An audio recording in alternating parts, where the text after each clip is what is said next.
Welcome to the first episode of the Dragon Kings podcast. I'm Robert Adducci, and I'm here with Tim Brown, creator of Dragon Kings. Hey, everybody. How you doing? Tim, why don't you tell us a little bit about yourself in this introduction? Sure. I'm Tim Brown. I've been in the game industry for quite a long time. I got my start way back in the late 1970s with Game Designers Workshop, where I worked on the Traveler role-playing game for quite a few years. Also made with them the 2300 AD universe. That was the first opportunity I had to really create something completely, with my own, even though I had, Lester Smith and Mark Miller were working on that as well. I got to huge aspects of that game I got to invent wholly from my own imagination. So that was really a treat for a young game designer way back then. So worked on that, did quite a few kind of hard science fiction modules and supplements that went along with the 2300 AD game back then. Also worked on the original inception of Frank Chadwick's Space 1889 game, which was they're calling now in its reissue. I think they're calling the original steampunk game. So Nice. That was I'm not sure that's what we knew what we were doing at the time, but it was that was a lot of fun as well with Sky Galleons of Mars and the different board games and role-playing games that went along with that. But my career, I figured at that point, had to move forward, and I lived in Illinois at the time, and it wasn't too far to get to Lake Geneva, Wisconsin, where the TSR people were at. I did a little freelance work for them, and then they offered me a job, which I eagerly took, and went up north into the land of snow to make games with the likes of Jim Ward and Steve Winter and Zeb Cook and a lot of the people who were there at the time. When I started there in '89, I actually started there the same day that Troy Denning started his second stint at TSR. He had worked there at some point before, but he came back. We started again on that same date. And very quickly after we both got there, they had decided that the second edition of the AD&D game needed new life. It needed a new game universe of some kind because it had Dragonlance and Forgotten Realms were already out there, the world of Greyhawk, but they wanted another one, and they were looking for volunteers to create it. And both Troy and I raised our hands and got that opportunity. So we started creating in a large group setting something that was originally titled War World. We wanted something that would have a lot of combat and a lot of battles going, was the original thinking. But that eventually turned and morphed itself slowly into what became Dark Sun, which is very much my claim to fame in the fantasy role-playing genre. So Troy and I managed to wrangle not only the lead design positions on that, but we got an up-and-coming artist who was also there at TSR at the time, a guy named Gerald Brom, and basically forged a 3-guy team to make that universe. And so we got to make its art and its fiction and all of its game material sort of all at the same time. It was a really terrific environment that they had up there, and really a pleasure to be a part of such a great team. Mary Kirchhoff was also part of that on the book side. She helped guide some of the initial novel concepts as well, and we feel like that was it was a terrific, invigorating sort of environment to create in, and the results were something that we were all individually happy with because it was stuff that we really enjoyed ourselves. And I think the audience saw that it was very much a cohesive whole, that all aspects of that creation sort of blended well with each other and gave you an entire campaign setting that was really something you could dig into and enjoy. Yeah, it sounds like the perfect storm there for you. It worked out very, very well. Now, one of our precepts, our preconceived notions in creating the Dark Sun universe is that we really wanted to do something that was unlike the existing universes. And of course, the advanced D&D game was very much a Tolkien-esque sort of game, so it was no surprise that its existing campaign universes were also very much in that medieval European sort of fantasy genre. So Sure. We thought we would explore out into other areas of fiction and draw upon those to create something a little different, which is why Dark Sun, I think, also got such a lot of attention at the time because it was so very different, drawing instead upon more pulp sort of fiction category material like John Carter of Mars and Conan and Dune and all these other things that we sort of stole from what was affectionately known as the sword and sandal sort of school of thinking, and definitely tried to embrace that as much as possible for Dark Sun. What about after Dark Sun?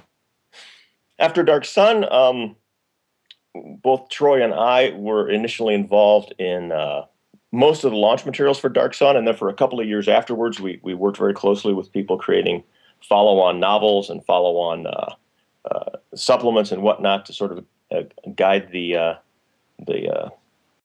universe as it went along in new product development. Which, if you remember back in those days of TSR, each game world, they really published a lot of additional material, new monster books and new rule books and new character books of all manner. The glory days. Product heavy kind of push always in those days. Mm-hmm. So we guided that for quite a while. My own career at TSR went into management, and so I had to divorce myself a little bit from the day-to-day operation of Dark Sun and some of the other game worlds that I was heavily involved with.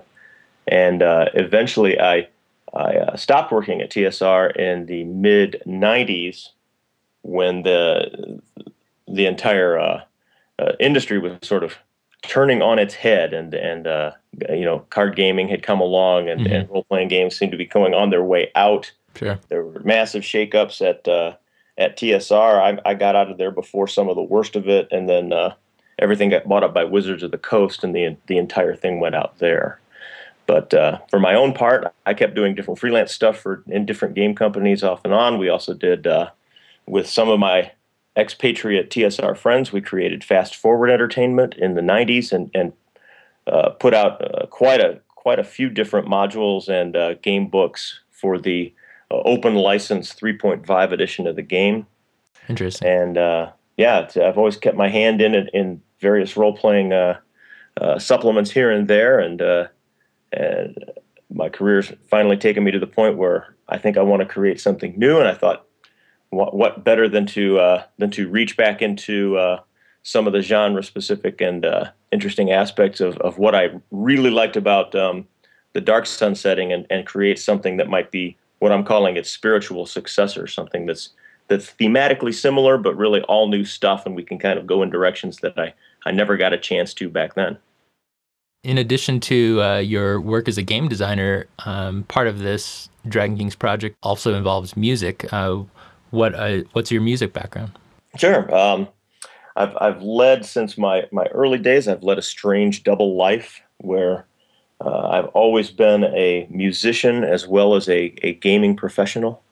So all through the 80s and 90s, at times when I'm working at various game companies, I was also involved in different musical acts, and often would even go on tour and go on to different places. Either as a weekend warrior or whatever you would want to call it, but played in a number of different bands, played with a lot of really terrific musicians over the years.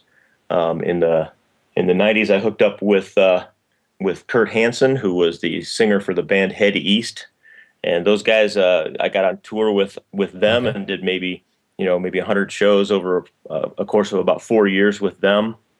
That was just a tremendous amount of fun. We toured all over the states, everywhere from Washington State all the way to Florida and everywhere in between.